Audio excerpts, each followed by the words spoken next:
चलो स्टार्ट कर रहे हैं।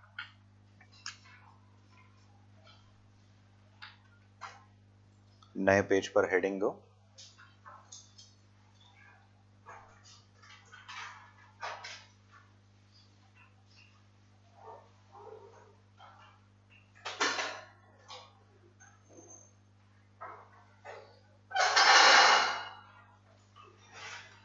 Cash budget.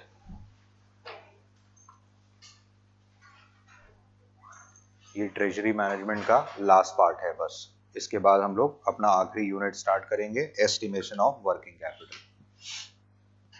लिखो, preparation of cash budget, preparation of cash budget is usually done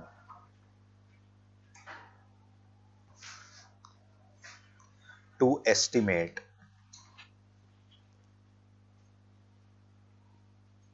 future cash balances. To estimate future cash balances. Full stop, next line. Future cash balance can be calculated.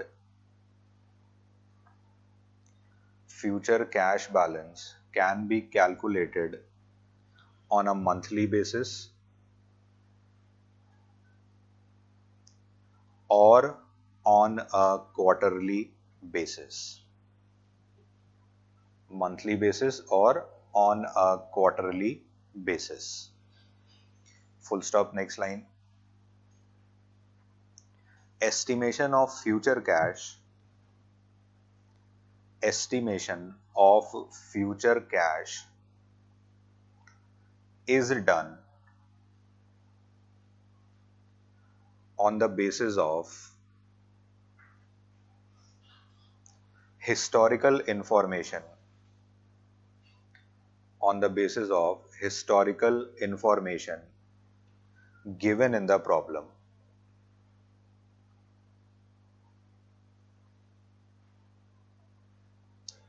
Full stop, next line. Principle for preparation of cash budget will be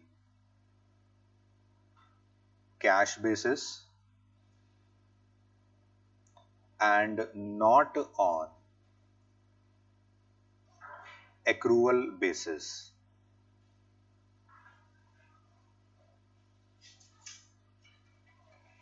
Full stop, next line. All types of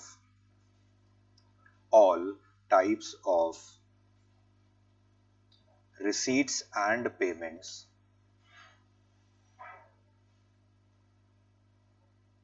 are considered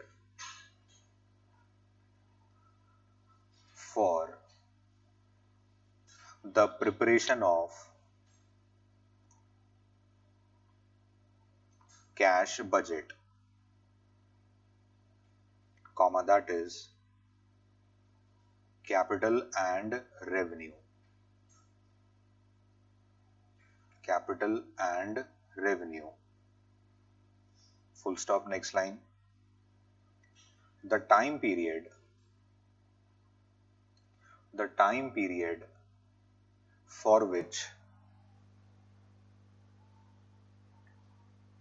cash budget is to be prepared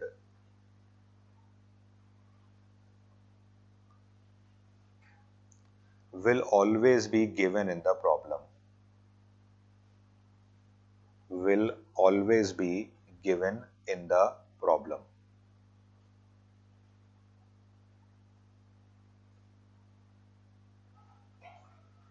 full stop. अब हम लोग cash budget के preparation की बात कर रहे हैं। तो कैश बजट हमने क्यों बनाना है? क्योंकि हम फ्यूचर के कैश रिक्वायरमेंट को एस्टिमेट करना चाहते हैं। या तो वो मंथ वाइज हम कैलकुलेट करेंगे या हम उसको क्वार्टरली बेसिस पर कैलकुलेट करेंगे। और हमारा प्रिंसिपल क्या रहेगा कैश बजट को बनाने का, कैश बेसिस, एक्रूवल बेसिस हम इसमें फॉलो नहीं करेंगे।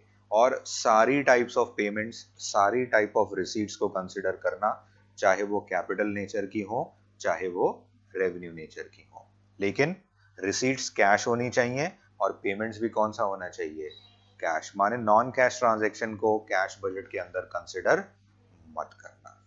क्लियर है? अब इसका एक हम लोग फॉर्मेट बनाएंगे।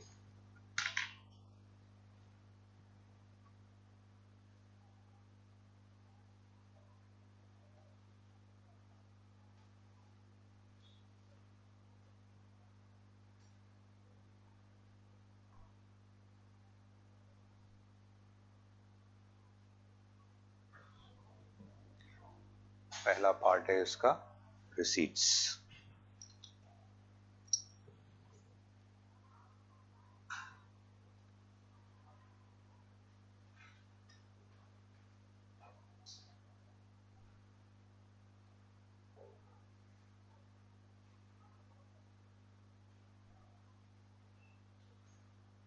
लेट्स से 3 महीने का आपको बजट प्रिपेयर करना है और वो 3 महीने दे रखे हैं जनवरी टू मार्च। तो कितने टाइम पीरियड का बजट बनाना है ये हमेशा क्वेश्चन में आपको दिया रहेगा। ठीक है, स्टार्टिंग पॉइंट हमारा क्या रहेगा,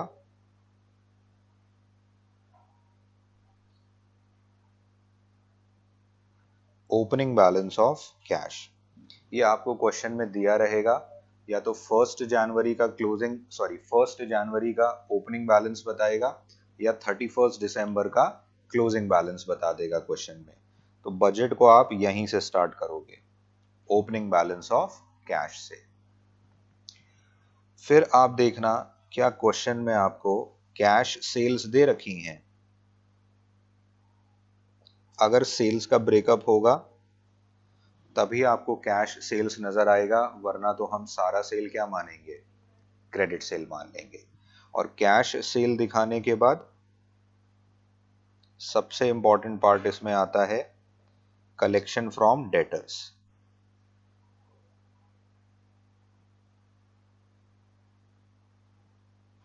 कि आप अपने कस्टमर से आने वाले टाइम में हर महीने कितना पैसा कलेक्ट करोगे। इसके अलावा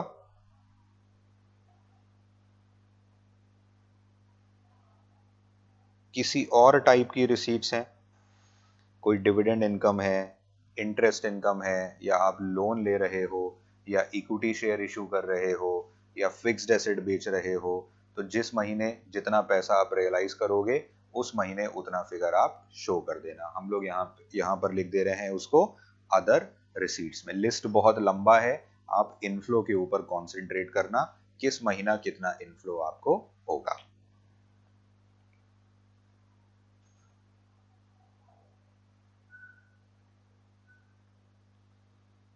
फिर हम कर देंगे जनवरी का टोटल।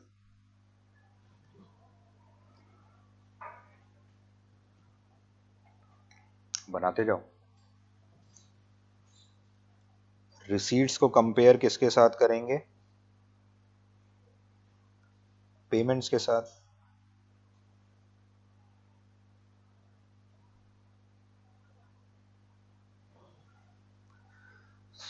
और पेमेंट में सबसे इंपॉर्टेंट एलिमेंट है पेमेंट टू सप्लायर्स, जिनसे आप रॉ मटेरियल परचेज करते हो, उनको हर महीने कितना पेमेंट आप करते हो। तो अगर परचेज का ब्रेकअप दिया है तो कैश क्रेडिट का सैग्रीगेशन करना, और अगर परचेज का ब्रेकअप नहीं है तो हम सारा परचेज क्या करेंगे, क्रेडिट मान लेंगे। ठीक है,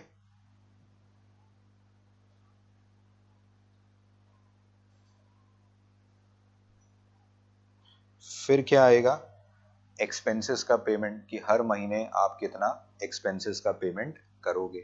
तो ये डिपेंड करेगा कि टाइम लैग एक्सपेंसेस में कितना है। अगर टाइम लैग कुछ भी नहीं है तो जो खर्चा जिस महीने एक्रू होता है उसी महीने वो खर्चा हम क्या करेंगे, पे ऑफ कर देंगे। फॉर एग्जाम्पल वेजेस आपको दे रखी है और उसमें बोला है कि टाइम लैग 1 महीने का है, तो यानी जनवरी का वेज कब पे होगा? फेब में, फेब वाला मार्च में, और मार्च वाला अप्रैल में। तो जनवरी में क्या पे होगा? दिसंबर वाला। तो टाइम लैग दिया है, अकॉर्डिंगली आप लोग पेमेंट दिखा देना।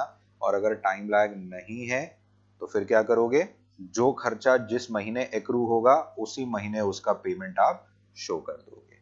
क्लियर है?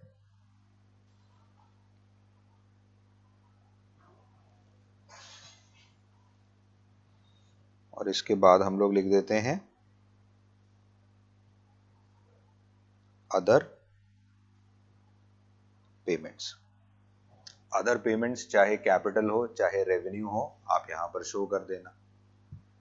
लोन का रीपेमेंट है, इंटरेस्ट का पेमेंट कर रहे हो आप, डिविडेंड का पेमेंट कर रहे हो, कोई फिक्स्ड एसेट परचेज कर रहे हो, इनकम टैक्स का पेमेंट कर रहे हो, तो जिस महीने जितना पेमेंट करोगे वो आप उस महीने क्या करना? शो कर देना।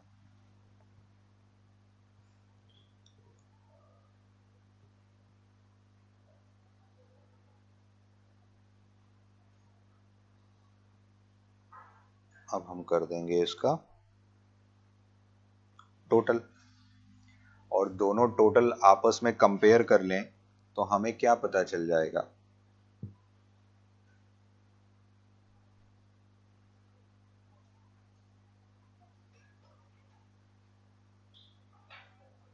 जनवरी का क्लोजिंग बैलेंस, और जनवरी का क्लोजिंग बैलेंस फेब के लिए क्या बनेगा? Opening balance. और फिर फेब के ट्रांजैक्शंस हम लोग लिख लेंगे और टोटल से टोटल कंपेयर कर लेंगे, तो हमें फेब का क्या पता चल जाएगा? Closing balance. और फेब का क्लोजिंग बैलेंस मार्च के लिए क्या बन जाएगा? Opening balance.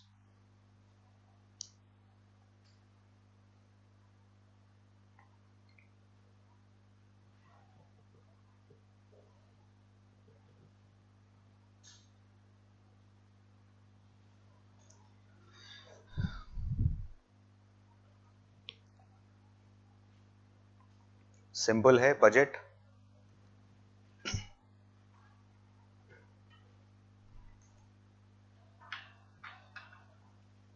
चलो असाइनमेंट पर आओ, सीधा क्वेश्चन अब करेंगे हम लोग।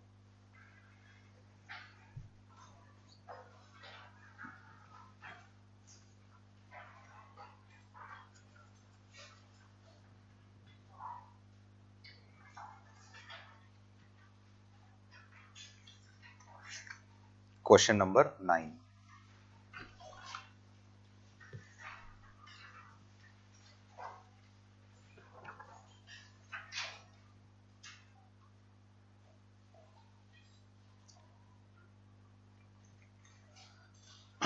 The following details are forecasted: sales, materials, wages, overhead. ये मंथ वाइज आपको अप्रैल से लेके कहां तक का दे रखा है?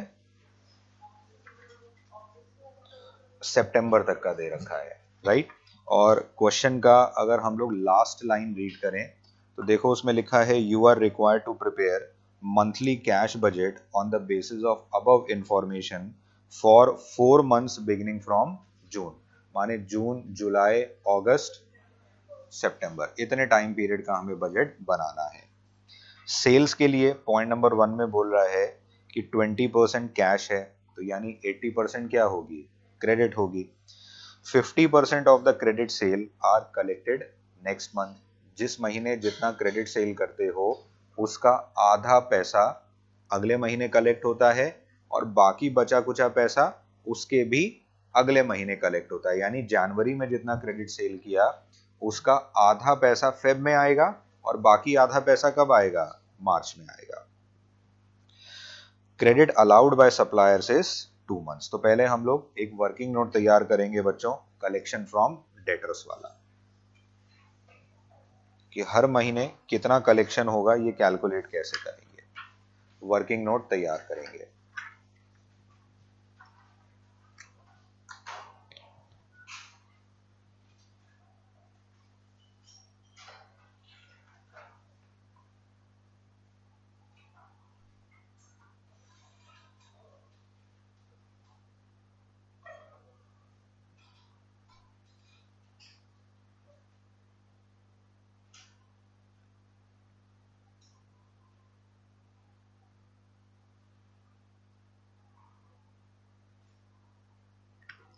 Collection from customers.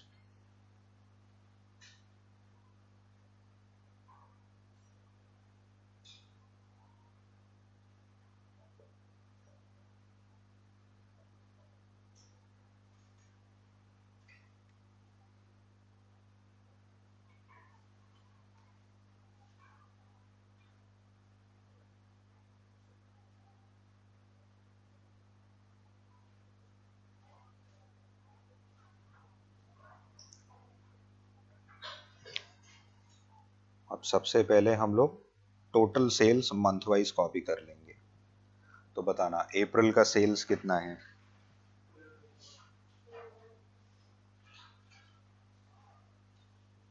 मई का,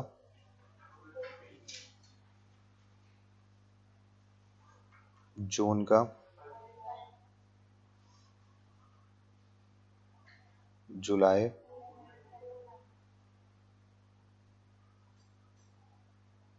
अगस्त,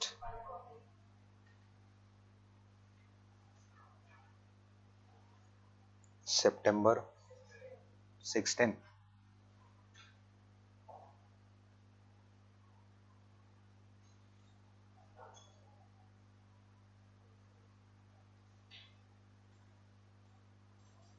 अब इसका ब्रेकअप लिख देंगे। इसमें कैश सेल कितना है, 20%। तो 4,20,000 का 20% कितना आएगा,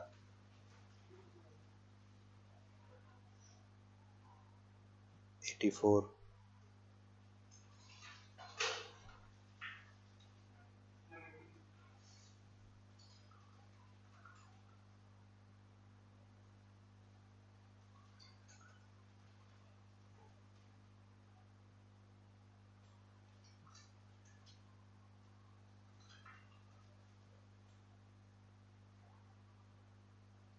चेक करो इतना ही आ रहा है।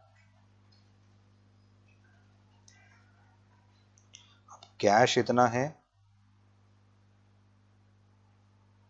तो क्रेडिट कितना होगा,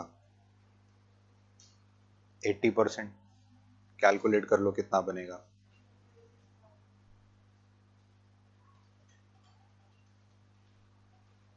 336,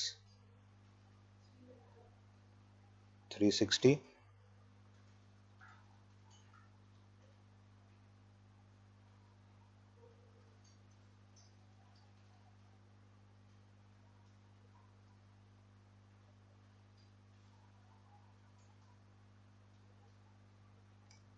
ये 4 लाख कितना आएगा,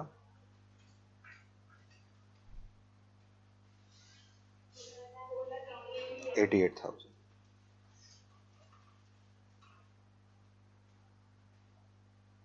अब कलेक्शन पीरियड जरा ध्यान से पढ़ो कि हमें कलेक्शन का शेड्यूल क्या दे रखा है। जिस महीने क्रेडिट सेल आप करते हो उसके अगले महीने आधा पैसा कलेक्ट करते हो। तो बच्चों जो हमने क्रेडिट सेल अप्रैल में किया है उसका 50% पार्ट कब कलेक्ट होगा, मई में। कितना बनेगा, 1,68,000। और बाकी आधा कब आएगा, जून में। अरे मई में हो गया, मई के बाद कौन सा महीना आएगा, जून आएगा।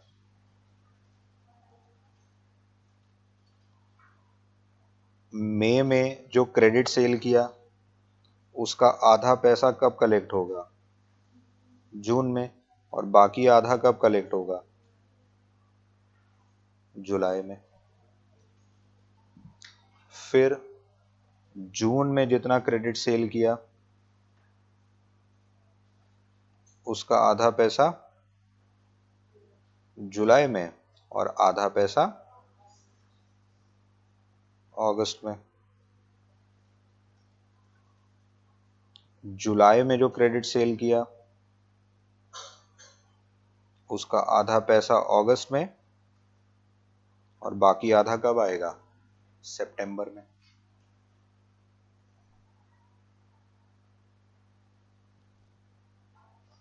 फिर अगस्त में जो क्रेडिट सेल किया उसका आधा पैसा कब आएगा, सितंबर में। और बाकी आधा कब आएगा? अक्टूबर में। लेकिन अक्टूबर हमारा बजट पीरियड नहीं है, तो उसके बारे में नहीं सोचेंगे। बस खत्म काम, कलेक्शन का टोटल कर लो।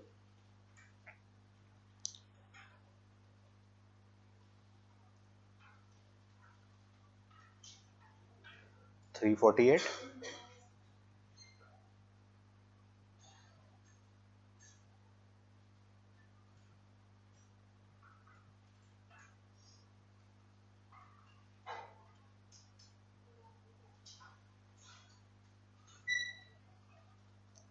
4,12,000।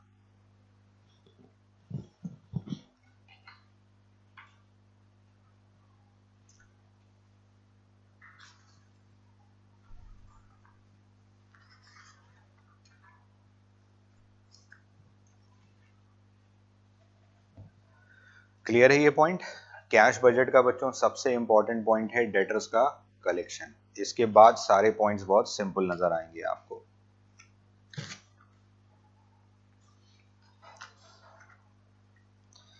सप्लायर जो हैं वो हमें क्रेडिट कितना देते हैं? 2 महीने का। मतलब जिस महीने हम परचेज करते होंगे उसके 2 महीने बाद हमने क्या करना है? पेमेंट कर देना है। Delay in payment of wages is 15 days and overheads are 1 month। Time lag overheads का 1 महीने का है और वेजेस का कितना है? 15 days का है। चलो वर्किंग नोट डेटर्स वाले के नीचे हेडिंग दो,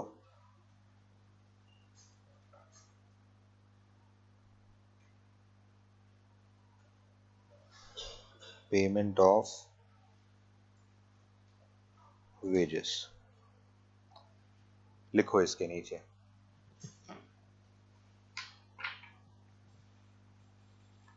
if time lag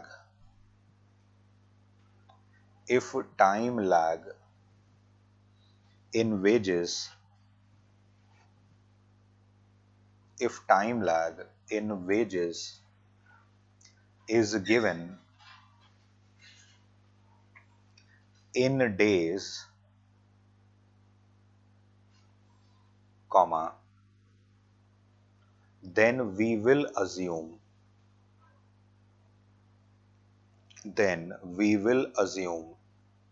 wages to accrue on a daily basis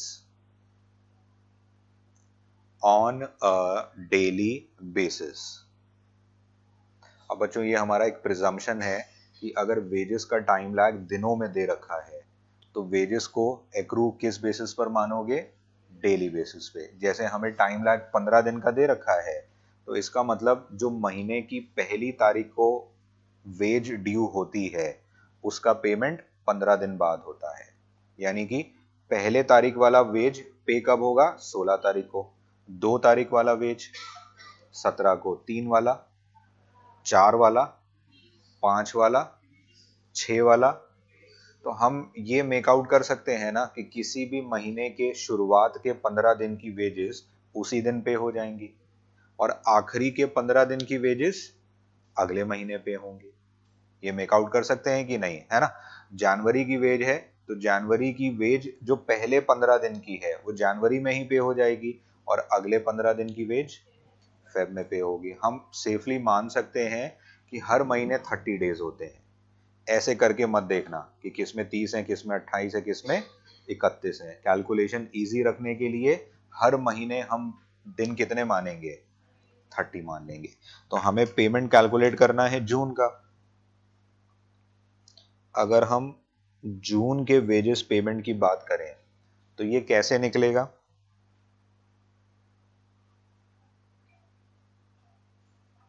पंद्रह बटे 30 किसका?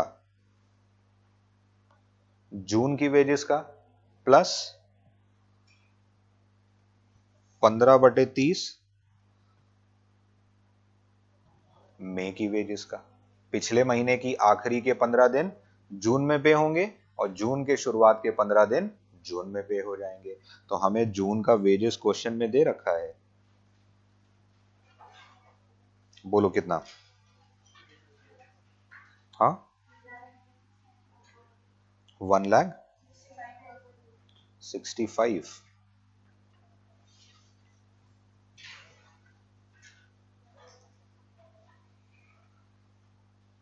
और मई का कितना दे रखा है?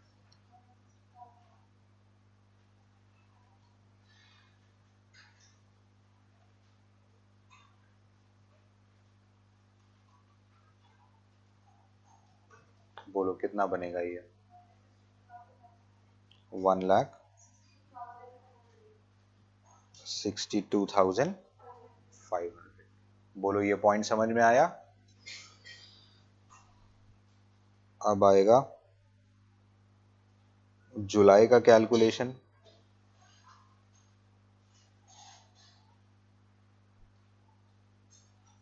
तो 15 दिन जुलाई के और 15 दिन किसके?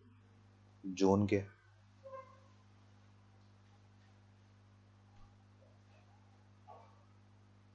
तो जुलाई की वेजेस कितनी दी हुई हैं? 165। और जून का कितना है?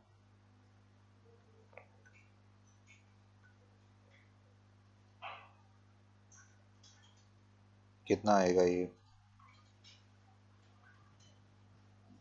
165। हाँ, 41,000। नींद आ रहा है क्या? चुटकी काटो चित्रा ऐसे जरा। अगस्त का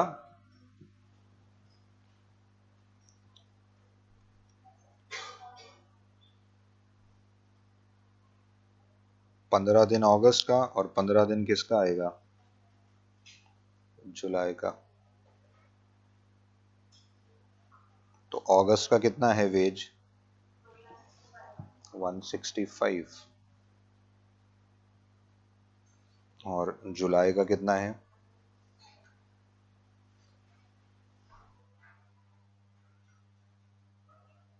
फाइनल आंसर 165।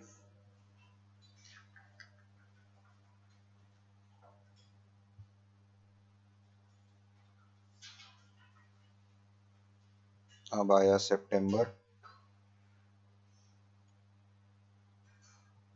तो 15 डेज सितंबर का प्लस 15 डेज किसका? अगस्त का। बोलो सितंबर का वेज कितना है? 170।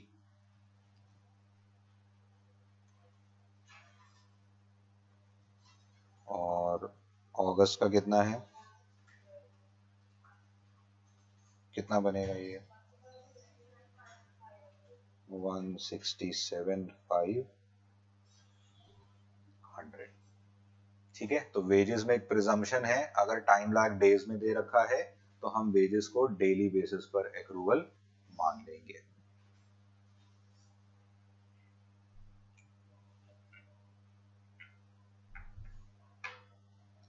चला जाए आगे।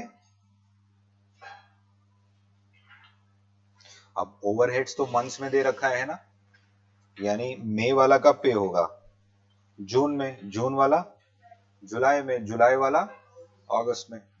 Interest on 12% debentures of rupees 5 lakh is to be paid half yearly in June and December। तो बच्चों 5 लाख का 12% कितना आएगा? 60,000। इसका आधा पार्ट आप जून में पे करोगे और आधा पार्ट दिसंबर में। तो दोनों में से कौन सा महीना हमारे बजट पीरियड को रिलेट करता है? जून वाला दिखाएंगे, दिसंबर वाला नहीं दिखाएंगे। Dividend on investment amounting to rupees 25,000 are expected to be received in June। 25,000 रुपए का डिविडेंड आप जून में रिसीव करोगे। तो ये रिसीट साइड दिखाओगे या पेमेंट साइड दिखाओगे? बोलो। रिसीट साइड दिखा देंगे। कौन से महीने? जून में। एक नया मशीन जून में आप खरीदोगे जिसका कॉस्ट है 4 लाख रुपए का, लेकिन इसकी पेमेंट आप 20 मंथली इंस्टॉलमेंट्स में करोगे और ये इंस्टॉलमेंट स्टार्ट कब से होगी? जुलाई से। तो 4 लाख को 20 से डिवाइड कर दो, कितना आएगा?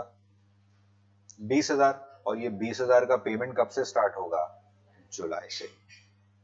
एडवांस टैक्स अगस्त में पे किया जाएगा 15,000, तो ये रिसीट साइड दिखाओगे या पेमेंट साइड? अगस्त के महीने में। कैश बैलेंस 1 जून को है 45,000 रुपए का, तो ये हमारा ओपनिंग बैलेंस बन जाएगा। और हर महीने के एंड पर हमें इसी फिगर पर इसको मेंटेन करना है, और अगर किसी महीने कैश 45,000 से ज्यादा होता है तो एक्सेस फिगर को हमें 1,000 रुपए के मल्टीपल में फिक्स डिपॉजिट के फॉर्म में बैंक में जमा कर देना है। ठीक है।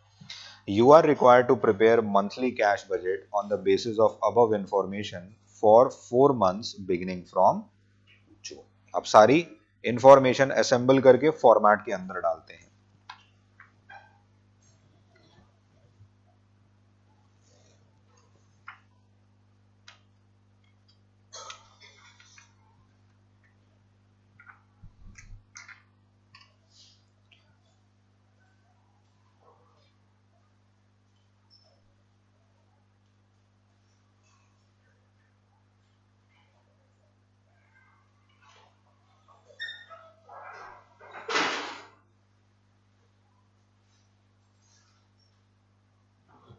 Cash budget for the period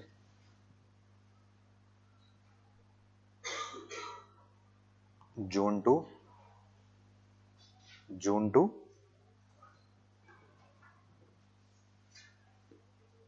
June to क्या पूछ रहे हैं सर? हाँ, पिटाई होना है तुम्हारा श्रेया।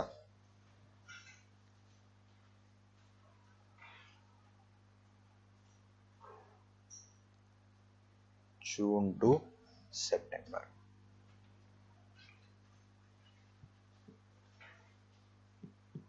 तो बजटिंग हम लोग फ्यूचर के लिए करते हैं या जो बीत गया टाइम उसके लिए करते हैं? फ्यूचर के लिए।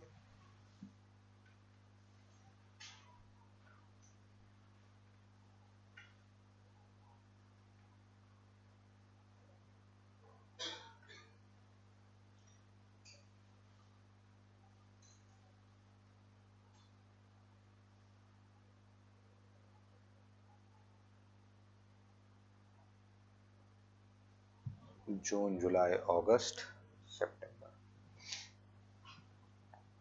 Starting point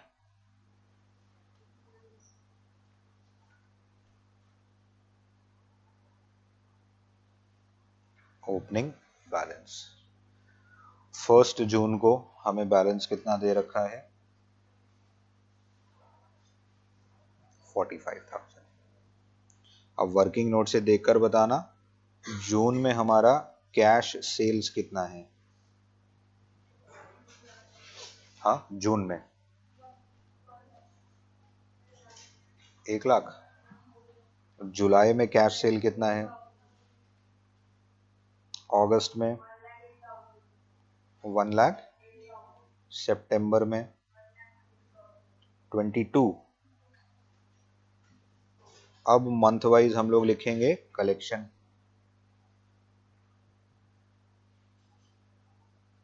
collection from customers या डेटर्स। बोलो जून में कलेक्शन कितना है?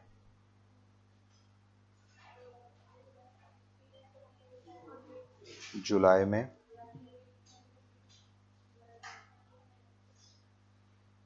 अगस्त में सितंबर में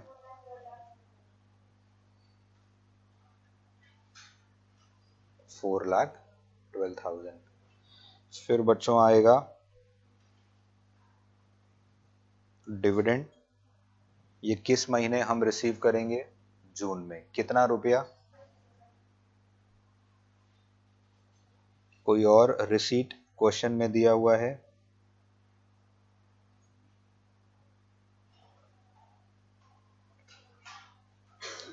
अगर नहीं है तो जून का टोटल कर लेना, बस सिर्फ जून का। 5,18,000।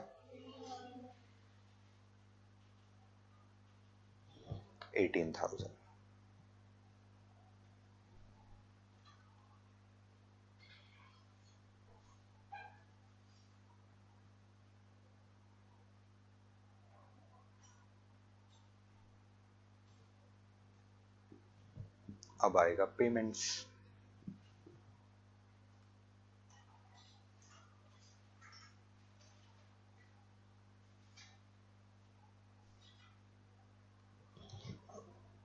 अब लिखेंगे पेमेंट टू सप्लायर्स। तो देखो टाइम लैग सप्लायर्स का कितना दे रखा है, 2 मंथ्स। 2 मंथ्स का मतलब जिस महीने परचेज करते हो उसके 2 महीने बाद आप पेमेंट करते हो। तो प्रीवियस पेज में मटेरियल का फिगर दे रखा है, एक कॉलम बना हुआ है ना मटेरियल का, तो हम उसी कॉलम को मटेरियल का परचेज मानेंगे। तो यानी अप्रैल में जो आप परचेज करते होगे मटेरियल वो कब पे करते होगे, जून में। बोलो कितना बनेगा।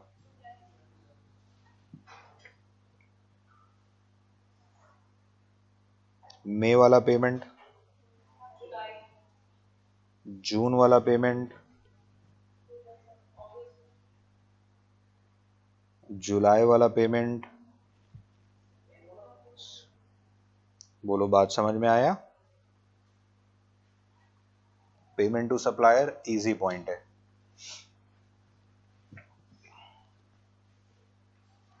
फिर आएगा वेजेस का पेमेंट। तो ये तो हमने बच्चों वर्किंग नोट बनाया था ना,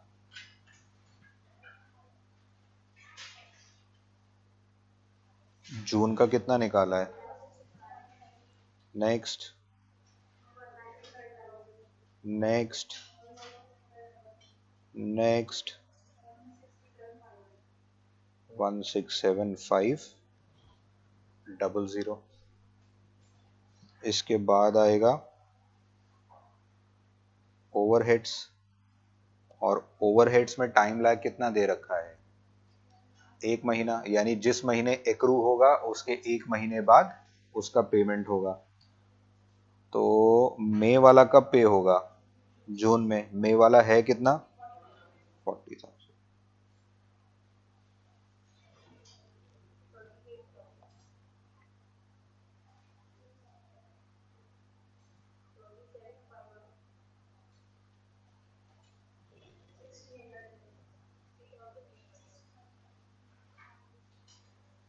60,800। क्लियर है। अब इंटरेस्ट ऑन डिबेंचर्स लिखते हैं।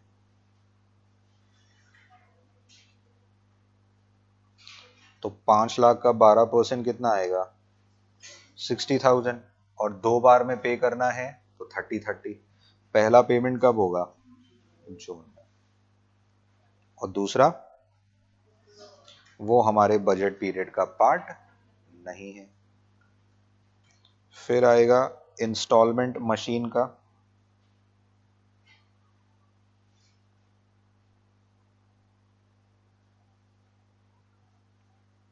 कब से पेमेंट स्टार्ट होगा, जुलाई से। कितना रुपया,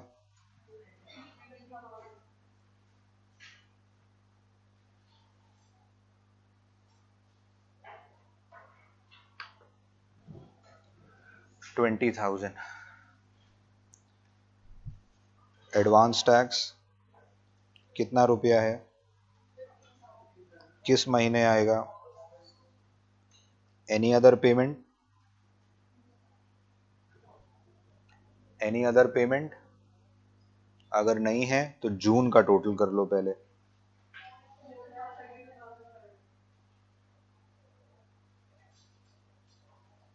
4,32,000।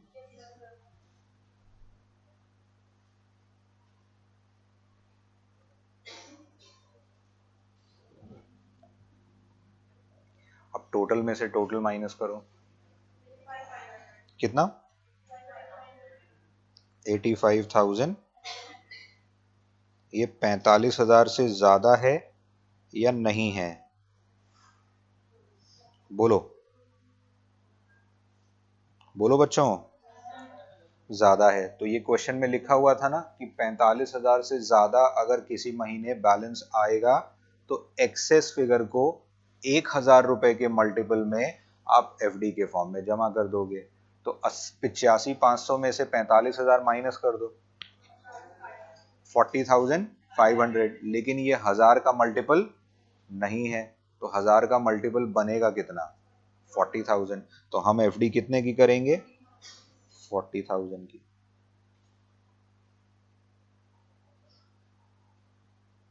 ये कंडीशन दे दिया है कि एफडी आपको 1,000 रुपए के मल्टीपल में करनी है। अगर बोला होता 500 रुपए के मल्टीपल में करनी है तो 40-500 का एफडी कर लेते हैं। अब बच्चों क्लोजिंग बैलेंस कितना बनेगा?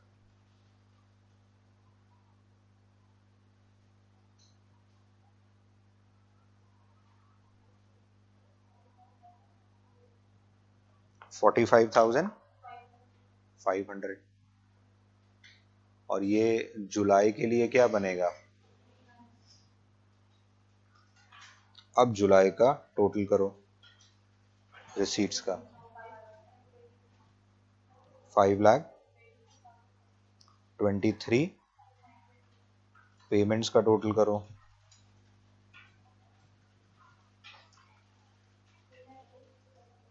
हाँ, 4,33,000। डिफरेंस 90,000। ये 45,000 से ज्यादा है या नहीं है? कितना ज्यादा है? 45,500। क्या ये 1,000 रुपए का मल्टीपल है? नहीं। तो 1,000 का मल्टीपल कितना बनेगा? 45,000। अगर एफडी 45 की करें तो क्लोजिंग बैलेंस कितना बचेगा? 45,500 रुपीज। और इसको शिफ्ट कहां कर दोगे? अगस्त में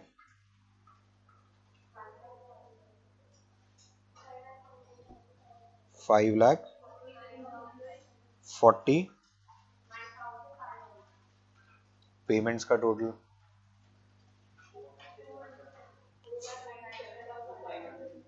डिफरेंस 45 से ज्यादा है। कितना ज्यादा है? 7,000। 1,000 का मल्टीपल है तो एफडी कितने की कर देंगे? 7,000। हमारा क्लोजिंग बैलेंस कितना हो जाएगा? 45,000। इसको आगे कैरी फॉरवर्ड कर देते हैं सितंबर में। सितंबर का टोटल 5,79,000। पेमेंट्स का टोटल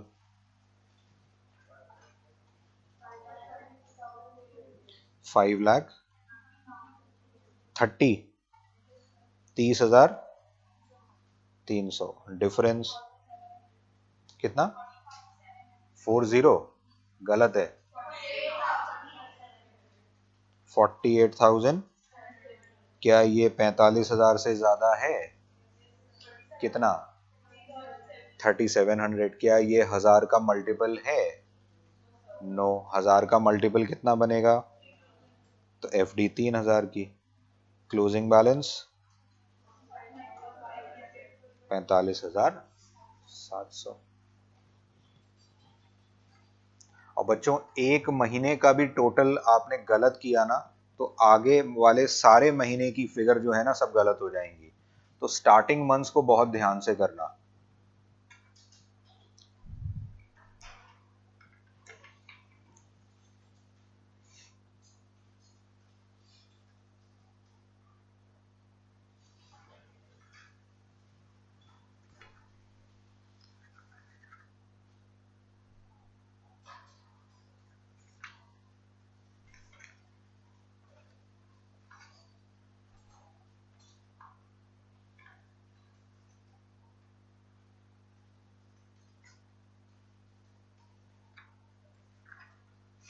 चलें आगे।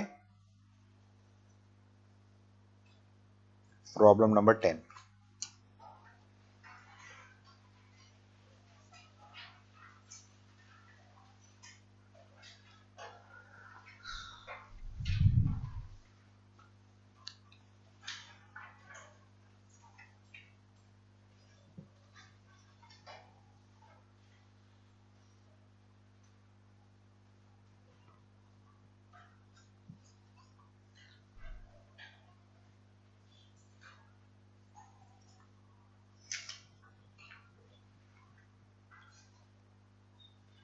Prepare a cash budget of Rajat Limited with the data furnished below। अब यहाँ पर हमें इंफॉर्मेशन क्वार्टर वाइज दे रखा है, Q1, Q2, Q3, Q4, और ओपनिंग कैश बैलेंस Q1 का दिया है और बाकी 3 क्वार्टर्स का ओपनिंग बैलेंस क्वेश्चन मार्क है, ये हमें फाइंड आउट करना होगा।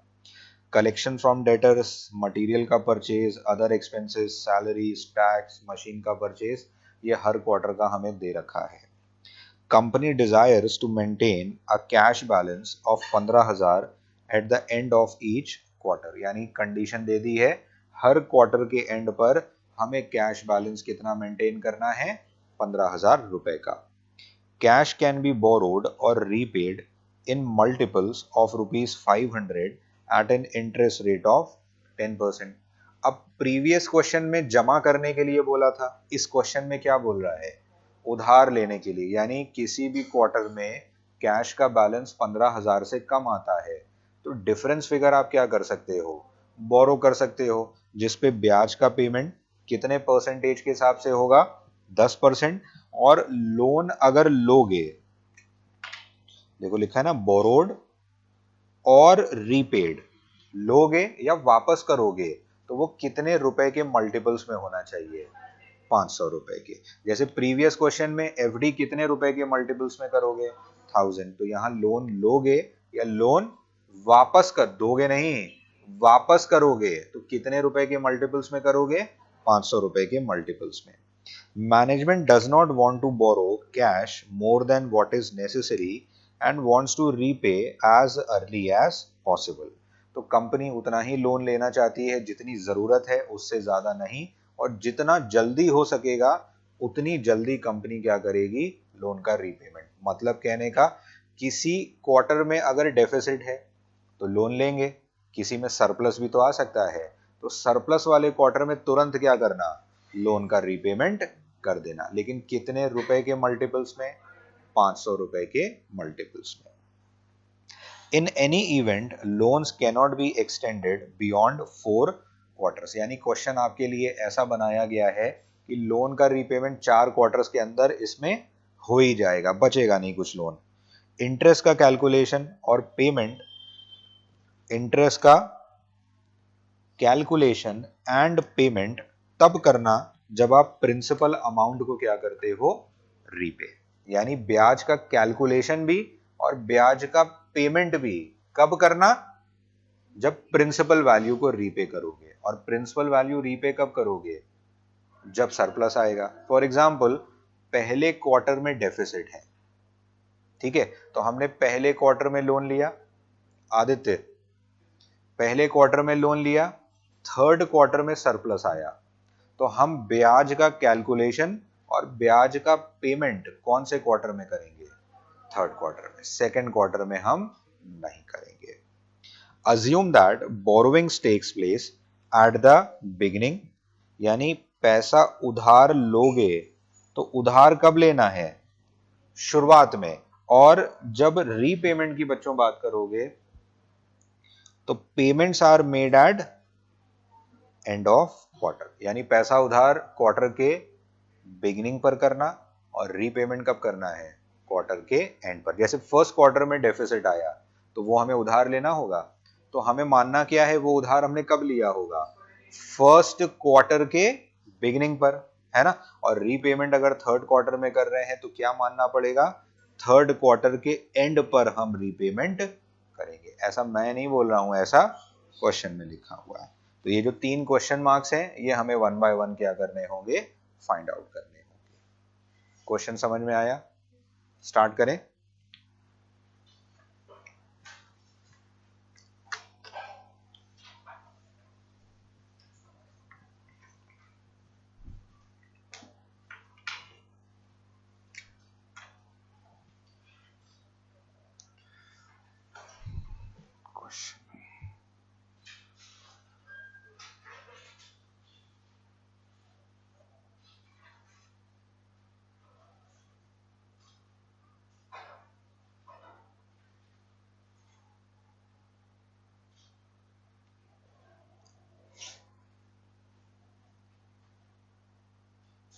समझ में आ रहा है कि बाउंसर, समझ में आ रहा है।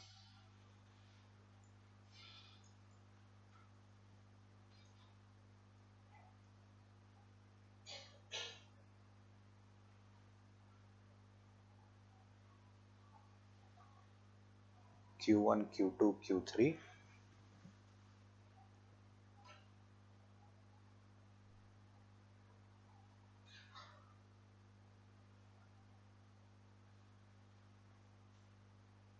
receipts. Starting point,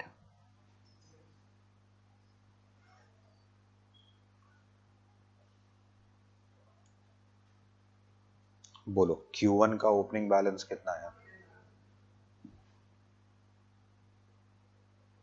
अब क्या लिखोगे?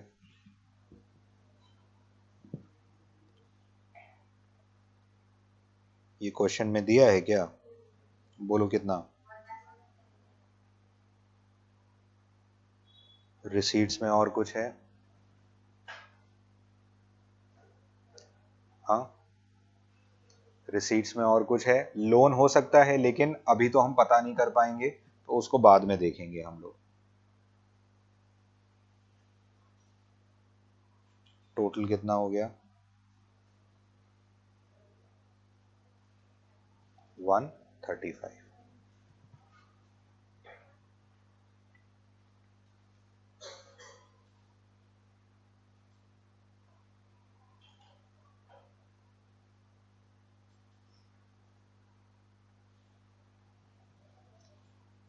पेमेंट्स बताओ।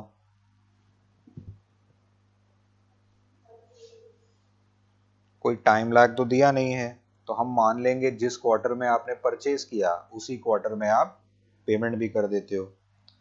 20,000।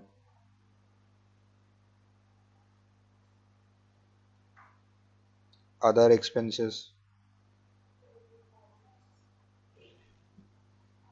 25। सैलरीज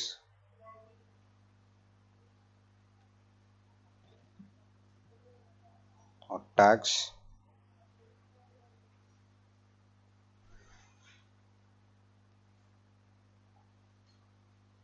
और एक एलिमेंट और है, मशीन का परचेज, लेकिन क्वार्टर 1 में ये नहीं है।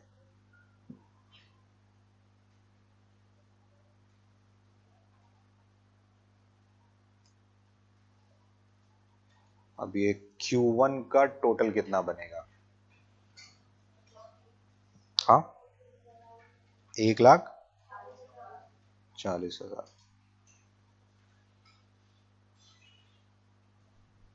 डिफरेंस माइनस की प्लस?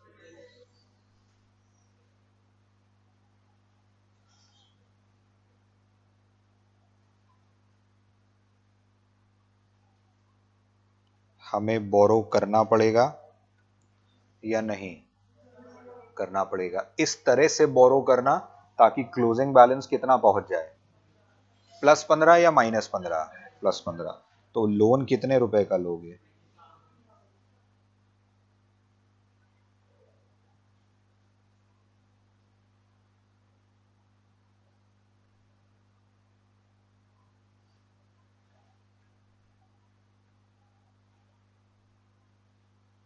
अभी तो हमने लोन लिया है, तो अभी तो हम रीपेमेंट कुछ नहीं कर पाएंगे, तो रीपेमेंट में डैश डैश कर दिया और सीधा कहां पहुंच गए हम? क्लोजिंग बैलेंस पे। कितना बनेगा?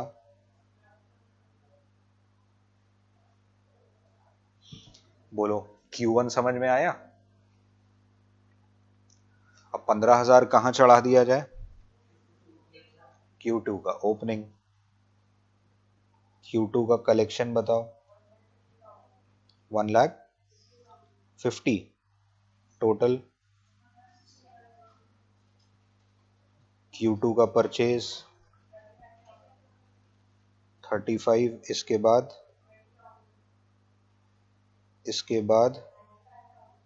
95। इसके बाद टोटल 1,00,000। डिफरेंस प्लस की माइनस? हमें बैलेंस चाहिए कितना? है कितना? तो लोन लेना नहीं पड़ेगा। क्या रीपे कर सकते हैं?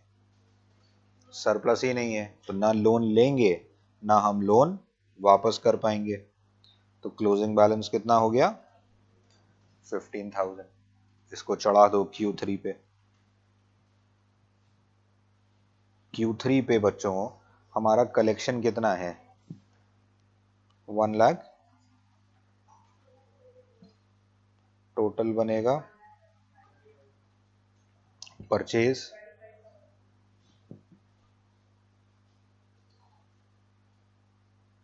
30 का, 20 सैलरीज, इसके बाद नील नील, चलो नील नील 1,80,000, 50 डिफरेंस 25। 15 के ऊपर है या 15 से कम? तो बोरो करेंगे कि नहीं? नहीं, तो बोरोइंग नील कर दो। सरप्लस है कितने रुपए का? 10,000 रुपीज का। अब आप लोग कुछ लिखोगे नहीं, 10 मिनट सिर्फ स्क्रीन पर देखना, कुछ लिखना नहीं। लिख दिया है इसके बाद तो काट देना। कुछ रीपेमेंट में लिखा है तो काट देना। आप लोग कुछ नहीं लिखोगे अभी, सब लोग स्क्रीन पर देखो। हमारे पास Q3 में सरप्लस कितना आया? 10,000। इसी में से प्रिंसिपल भी रीपे करना है और इसी में से इंटरेस्ट भी रीपे करना है, क्योंकि ये कंडीशन था ना कि ब्याज का कैलकुलेशन, ब्याज का पेमेंट तब करोगे जब आप प्रिंसिपल रीपेमेंट करोगे, ऐसा लिखा हुआ था ना। तो 10,000 रुपए में से, भाई इधर ध्यान दो, 10,000 रुपए में से प्रिंसिपल भी पे करना है और आपको इंटरेस्ट का पेमेंट भी करना है ना। तो अगर हम प्रिंसिपल का फिगर 10,000 रुपए माने तो यानी इस पे ब्याज भी तो देना पड़ेगा, राइट। और अगर ये टोटल करेंगे तो ये क्या होगा? 10,000 से क्या आएगा? ज्यादा आएगा। तो क्या ये पॉसिबल है कि हम प्रिंसिपल रिपेमेंट 10,000 करें? नहीं, क्योंकि ब्याज भी तो उसके ऊपर देना पड़ेगा और हमारा टोटल फिगर कितना हो जाएगा? 10,000 से ज्यादा। तो ऐसा करना हमारे लिए पॉसिबल नहीं है। अब प्रिंसिपल रीपेमेंट अगर हम 10,000 नहीं कर रहे हैं तो 10,000 से कम तो कर सकते हैं बच्चों। कौन कैलकुलेटर चला रहा है? तुम्हें समझ में नहीं आ रहा है? 10,000 अगर नहीं कर सकते हैं तो 10,000 से कम तो कर सकते हैं, लेकिन 500 रुपए का मल्टीपल याद रखना है। ऐसा लिखा हुआ था ना कि लोन लो या लोन वापस करो कितने रुपए के मल्टीपल में? 500। तो 10,000 तो नहीं कर पाए, लेकिन 10,000 से कम कर सकते हैं। तो 10,000 से कम का मतलब 9,500, यही तो हुआ 500 रुपए का मल्टीपल। और इसके ऊपर हमें क्या करना पड़ेगा? इंटरेस्ट का पेमेंट करना पड़ेगा। भाई कैलकुलेटर नहीं चलाओ विवेक, ध्यान दो। अभी लोन लोगे क्वार्टर के स्टार्टिंग में और ब्याज का कैलकुलेशन, ब्याज का पेमेंट करोगे क्वार्टर के एंड पर। यानी हमने लोन कौन से क्वार्टर में कैलकुलेट किया था? First quarter. तो फर्स्ट क्वार्टर के बिगिनिंग पर हमें मानना है हमने लोन लिया है। अब ब्याज कैलकुलेट कब कर रहे हैं? Third quarter. थर्ड क्वार्टर में, तो यानी ब्याज का पेमेंट और कैलकुलेशन कब करना है? थर्ड क्वार्टर के एंड में। तो फर्स्ट क्वार्टर के बिगिनिंग से लेकर थर्ड क्वार्टर के एंड तक समय कितना बीत गया? 9 महीने। 3 क्वार्टर 9 महीने, है ना। तो ब्याज का कैलकुलेशन कितने महीने के लिए करोगे? 9 मंथ्स। तो अब कैलकुलेटर चलाओ और बताओ 9,500 पे 9 महीने का ब्याज कितना आएगा? 7। टोटल करो।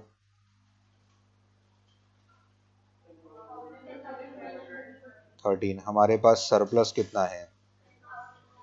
क्या ज्यादा पेमेंट कर सकते हैं? करेंगे तो बैलेंस 15,000 से क्या हो जाएगा? कम। तो यानी ये भी पॉसिबिलिटी नहीं है। अब प्रिंसिपल रीपेमेंट अगर हम 9,500 का नहीं कर रहे हैं तो 9.5 से कम तो कर सकते हैं, पर कम करना कितने रुपए के मल्टीपल में? 500। तो अगला डिनोमिनेशन कौन सा आएगा?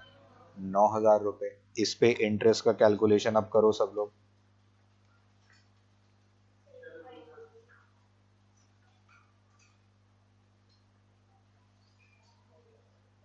कितना आएगा? 675। Total possible not possible? बोलो, बात समझ में आया? बात समझ में आया? जितना भी सरप्लस है उसमें से प्रिंसिपल रीपे भी करना है और ब्याज भी आपको रीपे करना है। चलो इसको पहले फॉर्मेट में डालते हैं, फिर आप लोग वर्किंग नोट ये बनाना। तो प्रिंसिपल रीपेमेंट कितना दिखाएंगे हम लोग? 9,000 और इंटरेस्ट 675। अब बताओ क्लोजिंग बैलेंस। हाँ, 15,325। अब वर्किंग नोट कॉपी कर लो। 15,325।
चलो इसको कैरी फॉरवर्ड करो लास्ट क्वार्टर में और टोटल बताओ कितना बनेगा।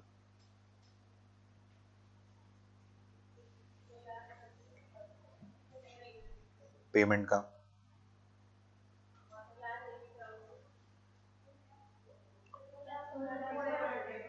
2 लाख 200,400 डिफरेंस।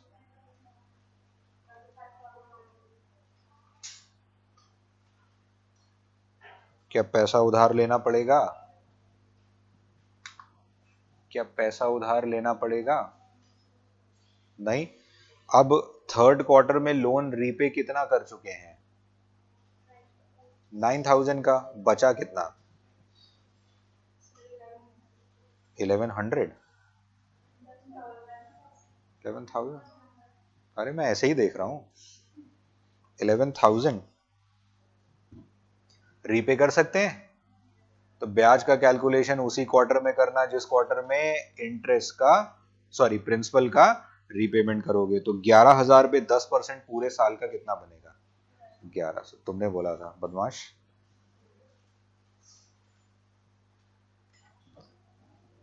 यहां 1100 पूरे साल का आएगा, इंटरेस्ट पूरे साल का आएगा। बोलो क्लोजिंग बैलेंस कितना है? 23,825, बिल्कुल सही। पूरा क्वेश्चन रिवाइज कर लो, कोई सवाल है तो पूछो बच्चों।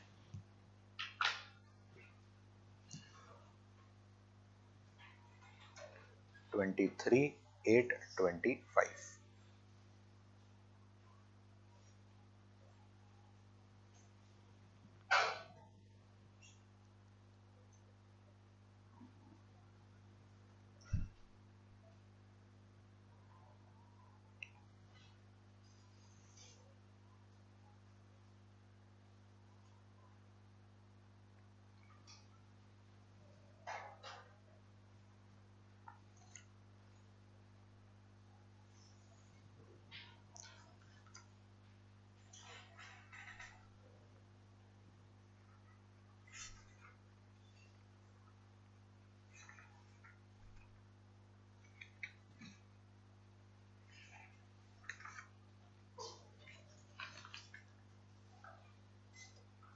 रिवाइज।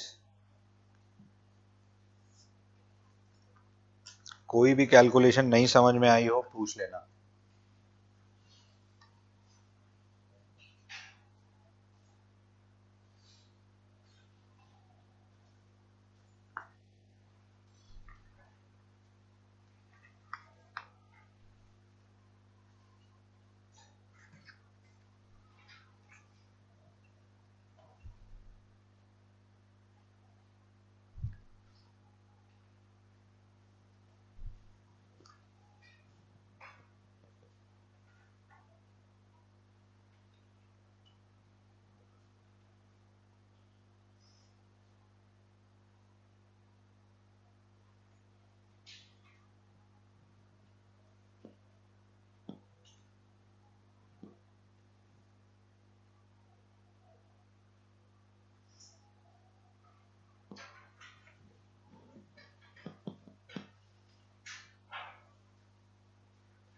चलें आगे।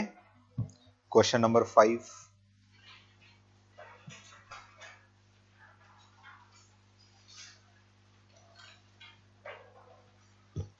प्रॉब्लम 5। अब ये कैश बजट का सबसे आसान सवाल आपके सामने आ रहा है। Problem 5। Following information is available in respect of ABC Limited. Payment is made to suppliers 2 months after receipts of material.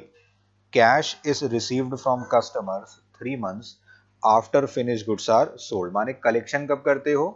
3 महीने बाद। और पेमेंट कब करते हो? 2 महीने बाद। वेजेस और एक्सपेंसेस में कोई टाइम लैग नहीं है, माने जिस महीने जितना वेज और एक्सपेंस एक्रू होता है उसी महीने पे हो जाता है। और जनवरी से लेकर अगस्त तक का हर महीने का मटेरियल सेल्स वेजेस एक्सपेंसेस आपको दे रखा है। Cash balance beginning of April में है 10,000 रुपए का। और क्वेश्चन का आखिरी लाइन क्या बोल रहा है? आपको बजट बनाना है अप्रैल से लेकर जुलाई। अप्रैल मई जून जुलाई 4 महीने का आपको बजट बनाना है। इस क्वेश्चन में कोई भी वर्किंग नोट नहीं बनेगा, सीधा फॉर्मेट में वैल्यूज प्लेस करके क्वेश्चन खलास खत्म हो गया।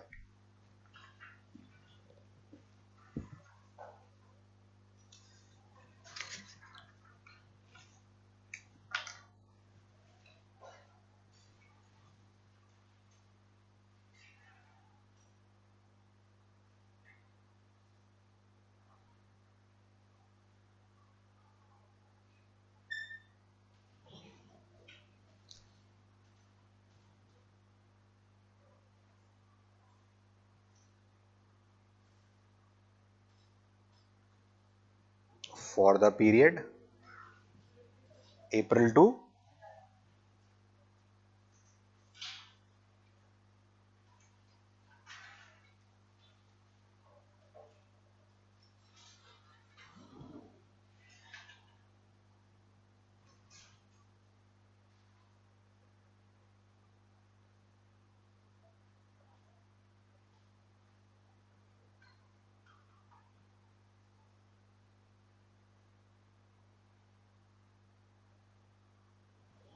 अप्रैल, May, June, July.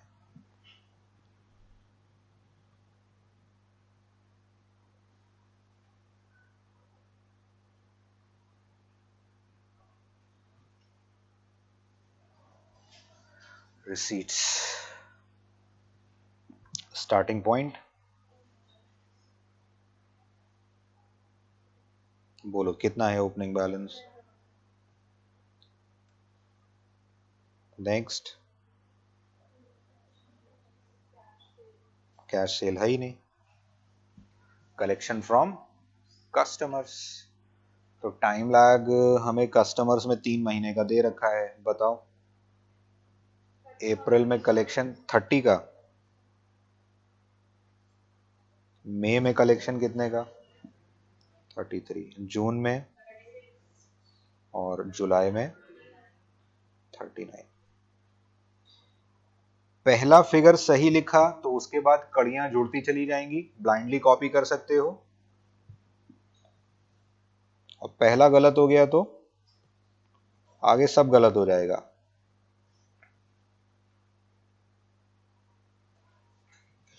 Total is 40,000।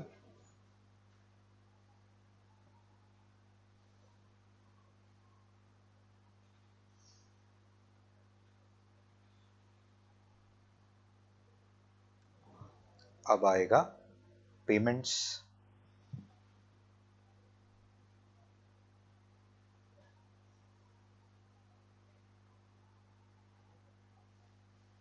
Payment to supplier, तो हमें बोला है जब मटेरियल खरीदते हो उसके 2 महीने बाद आप पेमेंट करते हो, तो अप्रैल में पेमेंट कितनी करोगे 22,000 रुपया, मई में 24, 24 के बाद नेक्स्ट।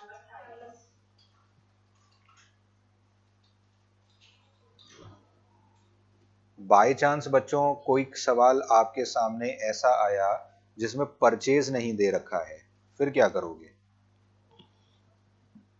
तो फॉर्मूला यूज कर लेंगे, क्लोजिंग स्टॉक बराबर opening stock plus purchase minus cost of goods sold. तो बाकी 3 चीजें दी होंगी, चौथा मिसिंग फिगर परचेज आप कैलकुलेट कर लेना इस तरीके से। वेजेस एंड एक्सपेंसेस, इसमें टाइम लैग है या नहीं है, तो अप्रैल वाला कितना है 11, नेक्स्ट, नेक्स्ट, नेक्स्ट 12,500। चलो टोटल कर लेते हैं,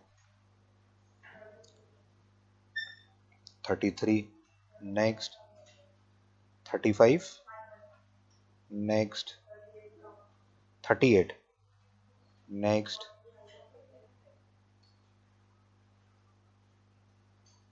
हम रिसीट्स सारी टोटल नहीं कर सकते हैं लेकिन पेमेंट्स का टोटल कर सकते हैं।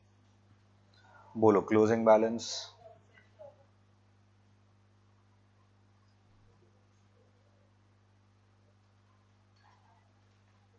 मई का क्लोजिंग,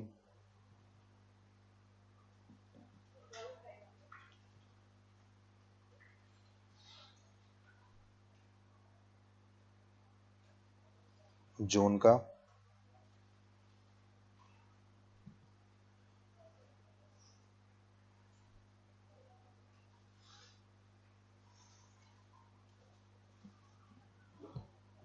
चेक करो मैच हो रहा है।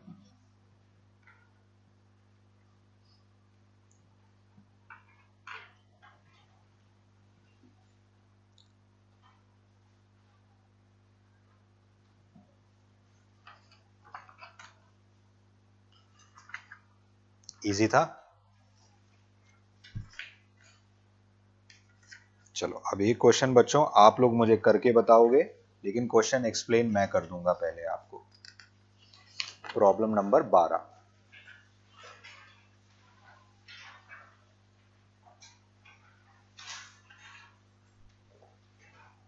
प्रॉब्लम 12।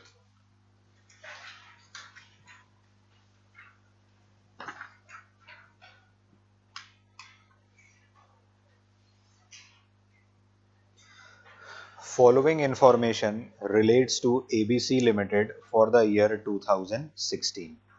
प्रोजेक्टेड सेल्स अगस्त से लेकर दिसंबर तक का आपको दे रखा है। ग्रॉस प्रॉफिट मार्जिन 20% है सेल्स का। तो बच्चों अगर ग्रॉस प्रॉफिट 20% होता है तो हम बोलते हैं COGS कितना बनेगा, 80% का। 10% प्रोजेक्टेड सेल्स का कैश होगा, यानी 90% सेल क्या है, क्रेडिट है। Out of credit sale of each month 50% will be collected in next month and balance will be collected during the second month following the month of sale. Credit sale का आधा पैसा अगले महीने और उसका आधा अगले महीने। क्रेडिटर्स का payment will be paid in the first month following credit purchase, यानी जिस महीने परचेज करते हो उसके अगले महीने आप पेमेंट कर देते हो। वेजेस एंड सैलरीज हर महीने की पहली तारीख को पे होगी और हर महीने ये अमाउंट होगा 3 लाख रुपए का। इंटरिम डिविडेंड 2 लाख रुपए का दिसंबर में पे किया जाएगा। 10 लाख रुपए की मशीन सितंबर में परचेज करनी है, जिसका पेमेंट कंपनी अक्टूबर से स्टार्ट करेगी और हर महीने कंपनी इंस्टॉलमेंट पे करेगी 50,000 रुपए का।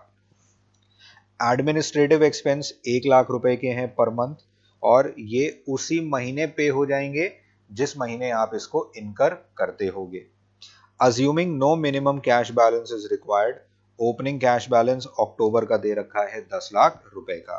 आपको प्रिपेयर करके बताना है मंथली कैश बजट 3 महीने का अक्टूबर से लेकर दिसंबर। इस क्वेश्चन में मिसिंग फिगर है परचेज, तो परचेज कैसे निकालोगे, क्लोजिंग स्टॉक बराबर opening stock plus purchase minus cost of goods. चलो स्टार्ट करो इसको।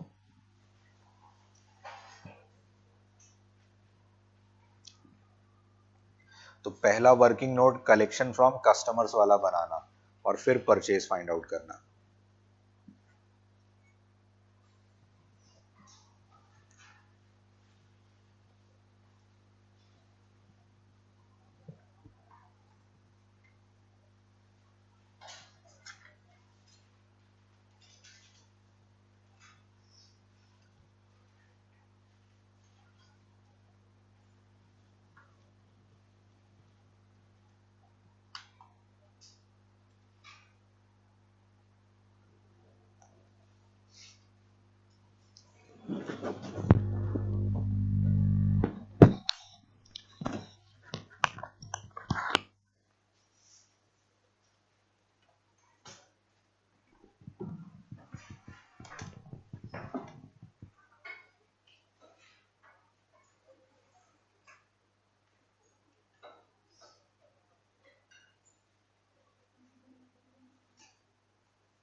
स्क्रीन से फिगर टैली करके जाना, तो टैली हो रहा है आपका कलेक्शन का फिगर।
कलेक्शन टैली हो गया है,